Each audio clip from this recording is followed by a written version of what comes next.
모든 사람들은 다 자신이 걸어가야 될 길이 있습니다. 여러분 각 사람을 향한 하나님의 계획이 있기 때문입니다.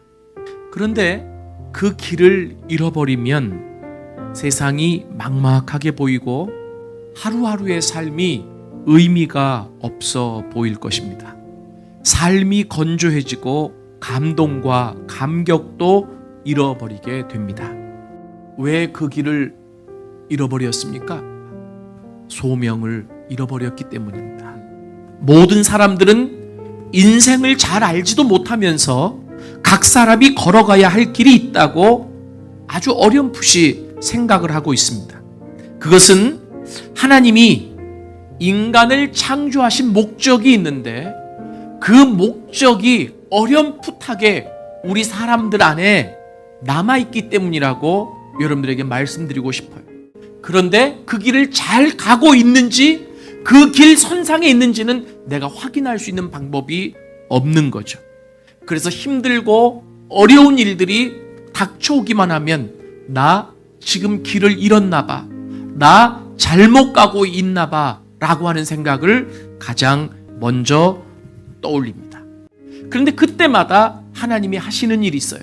그 사람이 하나님의 사람이라면, 하나님의 부르심에 합당하게 응해서 살아간 그리스도인이라면 하나님이 하시는 일이 있어요. 그 사람을 찾아가셔서 다시 부르시는 거죠.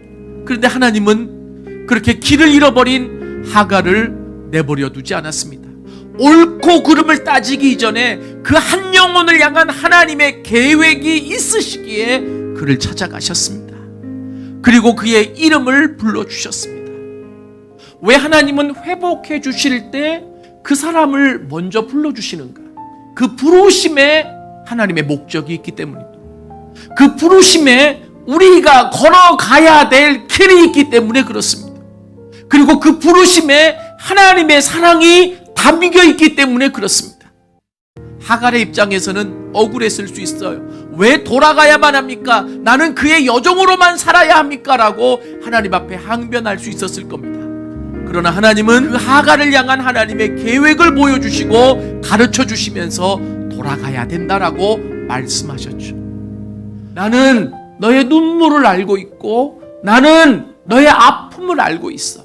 그러나 내가 너를 향해 가지고 있는 그 계획을 성취하기 위해서는 네가 하나님을 알았던, 나를 알게 했던 그 사례를 떠나서는 안 돼.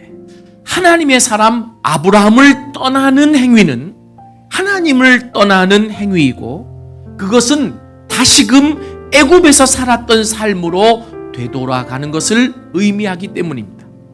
실은 우리가 바삐 인생을 살아가다 보면 하나님이 나를 불러주신 소명을 잃어버리고 내가 가고 싶어서 가야 될 길들을 내 마음대로 걸어가는 경우들이 참 많습니다. 그때 우리는 길을 잃어버리게 되는 것이죠. 우리가 길을 찾으려 할 때 참된 동기가 무엇인지를 먼저 살펴봐야 합니다.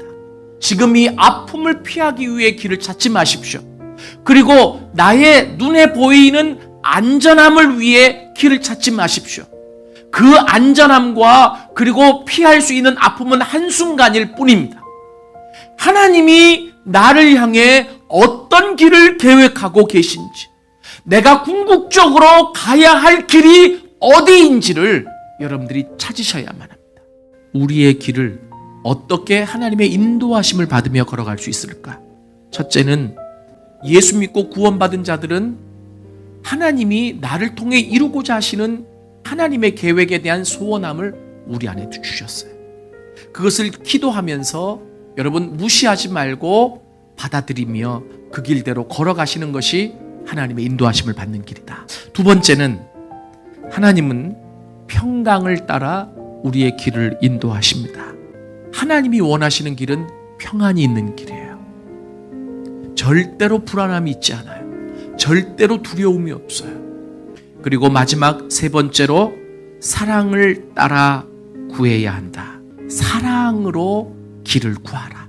사랑으로 모든 것들을 결정하라. 그때 하나님의 인도하심을 받을 수 있다 하갈은 마지막에 하나님은 나를 살피시는 하나님이십니다라고 고백을 했습니다. 오늘 길을 잃고 헤매고 있는 자들이 있으시다면 여러분들을 살피시는 하나님을 만나실 수 있기를 원합니다. 다시금 소명을 확인하고 부르심을 확인할 수 있는 여러분들이 되실 수 있기를 원합니다.